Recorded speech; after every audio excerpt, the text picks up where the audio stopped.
Hey guys, welcome back to Steve Basinger Fishing. We're here in the shop. Just got back from a fishing trip. It is first week of March, I think, is where we're at. And we've made it into my favorite time of the year, right? Well, almost to my truly favorite time of the year. But we're in that pre-spawn. Things are happening, fish are moving up. But my favorite time is when we get into that spawn, because it feels like every fish in the lake is living in less than 10 feet of water. They get really easy to catch. You can do some sight fishing if that's what you like to do. Topwater fishing really starts to become into play.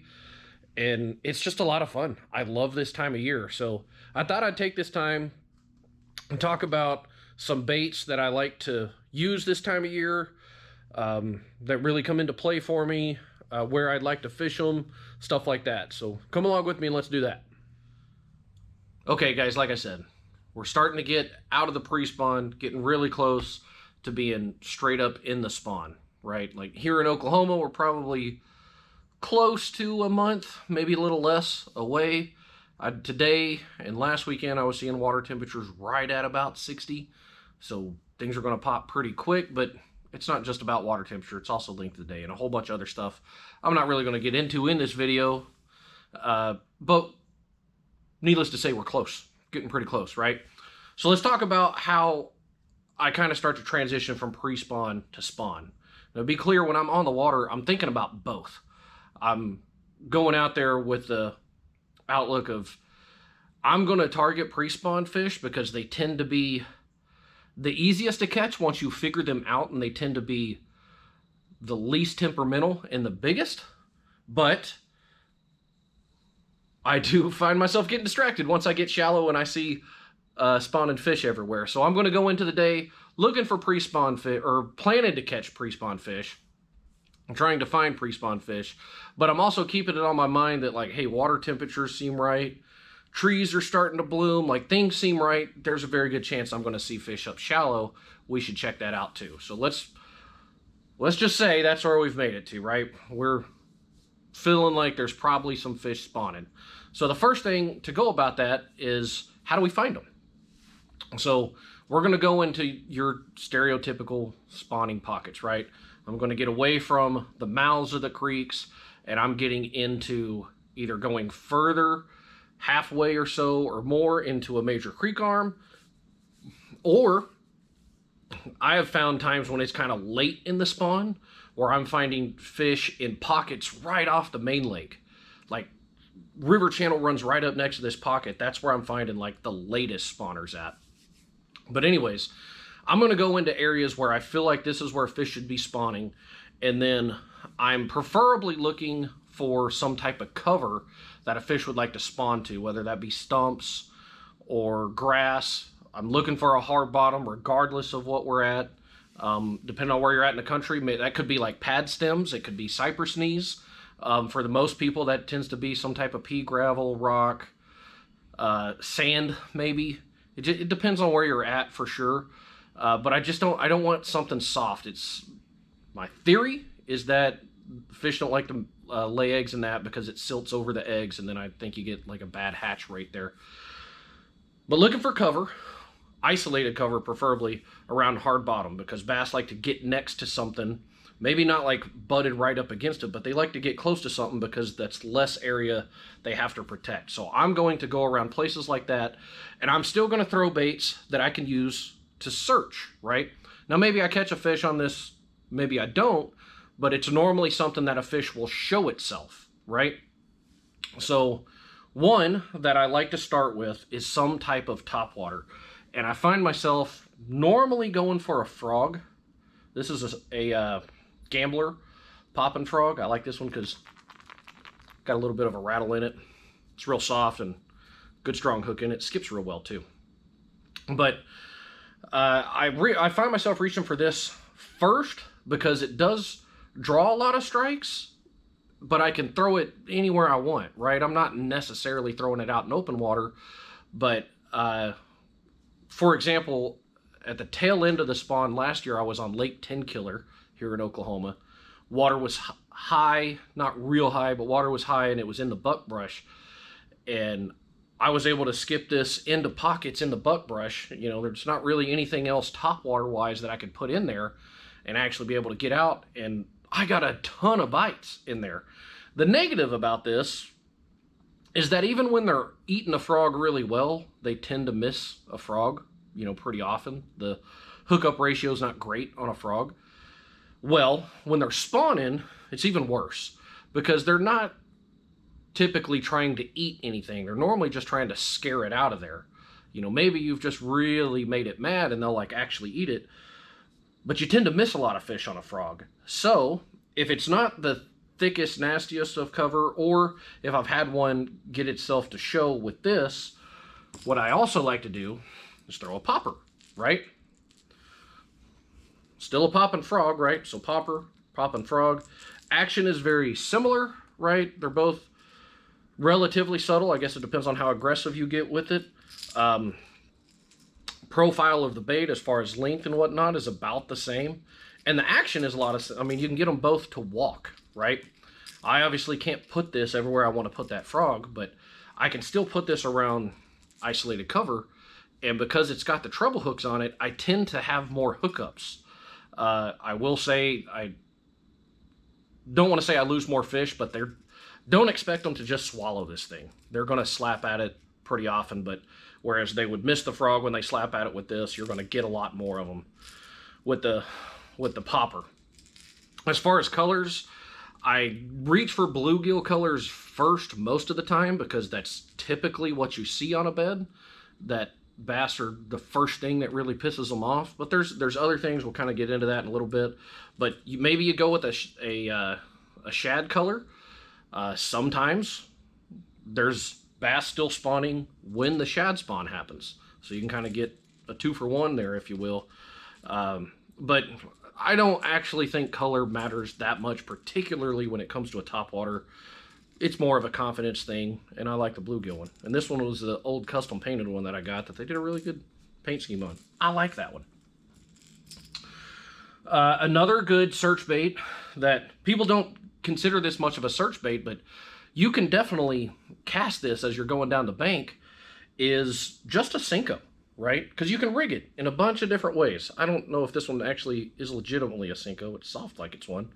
I don't know. It wasn't in a package that said Senkos, but with me, you can never tell. But the reason I bring this one up is because you can rig it a bunch of different ways, right? Wacky rig being like the number one that most guys are going to do that time of year is they're going to wacky rig this. And again, throw it around the same type of cover.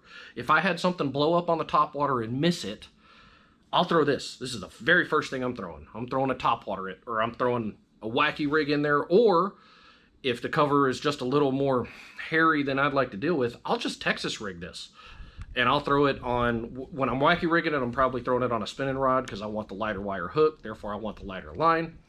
But when I'm going to Texas rig it, I'm putting it on I like to do an extra wide gap hook, and I'm throwing it on a bait caster on like 15 pound, maybe 20 pound fluorocarbon.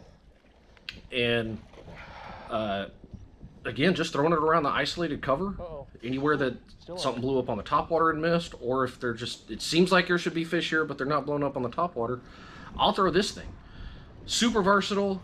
You don't necessarily have to fish slow, because like, yes, while it's in the water, I'm fishing it slow, but I'm not keeping it in the water very long. I consider it kind of like if you were flipping, right? You flip in there, bait goes to the bottom, you bounce it around a couple times, you pull it out and you make another flip. This is the same kind of thing. I'm not fishing this all the way back to the boat. It hits the water, it sinks for a few seconds. I'll give it a couple pops, let it sink, maybe do this 2 or 3 times. Pulling it out, going to the next, cast it to the next spot. So I can cover a lot of short range water with this, like you can with a lot of other things.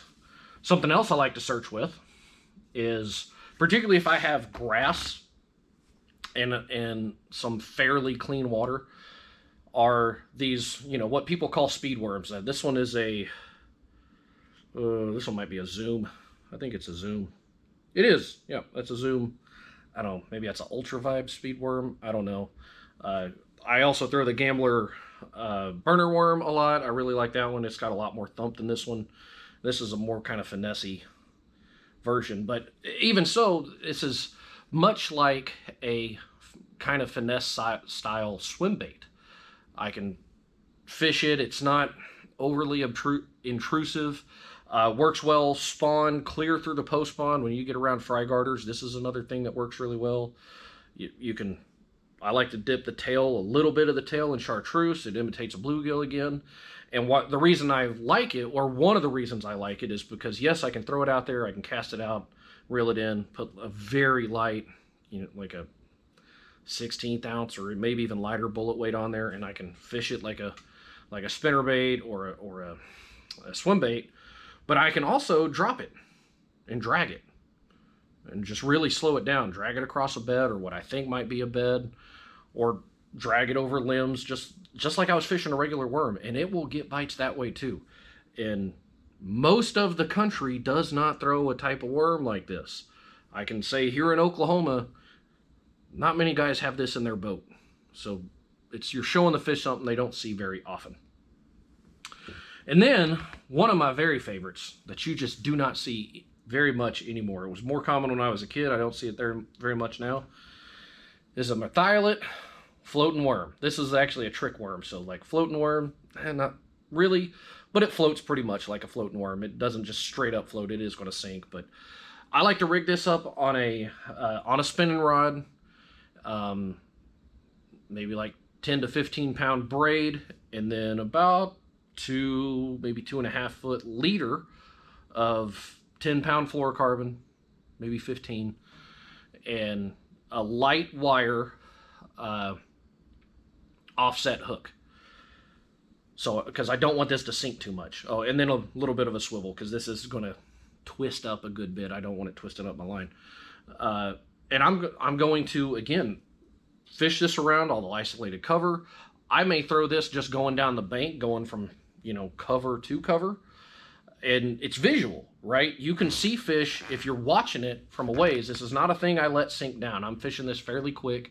I want to be able to see it at all times. Like, I want to fish it just slow enough, that I can always see this bait coming. So it's not necessarily just skittering across the top, although I could do that if I wanted to, but it's pretty much constantly moving with maybe a second or two pause in there.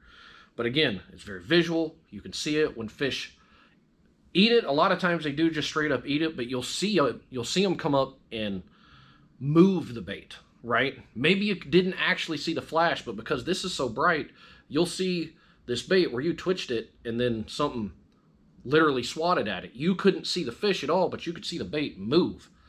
And that'll tell you something. Like, that was a bite you just missed. No different than slapping out of topwater and they didn't get it at all. Never got a hook whatsoever. This is just like that. And that can clue you in to, okay, there's something right there. Let's throw something else in there. Whether it's any of these baits that I just went over, maybe it's throw that wacky rig in there, throw a Texas rig, or, which I don't have out here right now, but a drop shot is also a really good one when that happens. You can throw it literally right in the ripples where you just seen that fish and leave it there and shake it. And I can't tell you how many times I've got bites that way. I've found most of the time when I'm catching bedded fish, my chances of catching that fish go up exponentially if I can't see that fish. Like, if I can't see the bed, if I can't see exactly where that fish is, chances go up a lot. So same kind of thing. We're fishing for bedded fish. I'm just not seeing them. Chances of catching them goes up a ton. Okay, so those are all my search baits. Now let's talk about, once we've figured out where the fish actually is, what baits do I throw then? So again, we talked drop shot, we talked the wacky rig. But now let's talk, I can see the bed, or I got a roundabout good idea of where I think the fish is. Well, again, just like with the trick worm, I like to go with a bait that I can see. So I like to pick up a white, this is a Zoom Speed Crawl, Ultra Vibe, I think, Speed Crawl. Like, it flaps really hard. It's very aggressive, right? I'm going to Texas rig this, and I'm going to pitch this where I think the bed is. And I reach for this one because I want to be able to see the bait. Again, same kind of deal. If the fish like swims in front of the bait, you know, I'm going to see that. I'm going to see like, I can't see my bait anymore. Okay, there it is. So something just kind of ghosted in front of it, blocked my view of it. Okay, I know this fish is around there. If he just picks up the pinchers and moves it, I'll be able to see that. Even if the water's just murky enough, or the bottom, sometimes the bottom is kind of a dark bottom, so it's hard to see a fish. I'll be able to see those things. So I like to reach for a bright color first, something I can see in the water very well. Once I've gone through that, again, I don't have one out here, but you know, just staying with the crawl, and it could be a creature bait. It really doesn't matter. I just like this one because it's very aggressive with the pinchers. But then I'll go with something more natural looking. Sometimes fish on a bed are put off by the crazy color. Sometimes they like the more natural color. So when that happens, I'll just go with, you know, a green pumpkin, maybe more black and blue. Just depend on what my watercolor is. I would still like to be able to see some of it, but that just, sometimes the lakes, particularly here in Oklahoma, you're not going to see them anyways. The water just kind of stays dirty in a lot of these lakes. But I'm going to go with a more natural color then. And again, we talked on that popper and the frog. A lot of times that's imitating a bluegill. So when I am on a bed, I like to throw some type of bluegill style bait that I can leave there. This one, I think, I honestly, full disclosure, I have not thrown this particular bait. But this is a Berkley, I believe it's a gilly, right? But I have thrown, before Berkley made this, Bass Pro Shops made something very similar. I think it's called the Pesky Perch. And I would throw that one a lot. And I liked it because I could Texas rig it and really, you know, fish it on a bed. Or I could put it like on a stand-up jig head, like kind of like a Magnum shaky head, and have it having that like nose down, looks like it's feeding on the eggs kind of look. Or I could throw it weightless on an extra wide gap hook and just kind of have it glide around the bed looking a little more natural. Any of these ways can get bit, but what I'm getting at is throwing a bigger bluegill style profile. Sometimes that really just ticks them fish off. Sometimes they really want something like that. I don't have it anymore, but I used to have a custom swim bait company, jig company, I guess is what you'd consider it, but Matt Lures. They made a bunch of bluegill style swim baits and some other swim baits. Like, they were custom painted soft plastic swim baits and jigs. Well, they make the U2 gill, I think is what it's called, which is basically just, they had a molded jig head inside of a bluegill body with like superb paint jobs. I don't know what I did to that. I probably beat it to oblivion, but that was such a good jig to have. That was super good on beds. So bluegill, really like to throw a bluegill bait. And then this is something that I just picked up a couple years ago on Lake of the Ozarks. I pulled up on beds there, throwing all my typical crawfish, topwater, wacky rig, bluegill type things.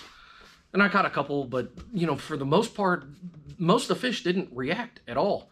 And I'm sitting up there watching this fish, scratching my head, can't figure it out. And then you'd see a school of gizzard shad, about yay long, like great big gizzard shad, come swimming up shallow, and the bass just go absolutely bonkers on these gizzard shad. Not necessarily trying to eat them, but just so mad, and would just go screaming over there. So I was like, oh, well, I have an idea.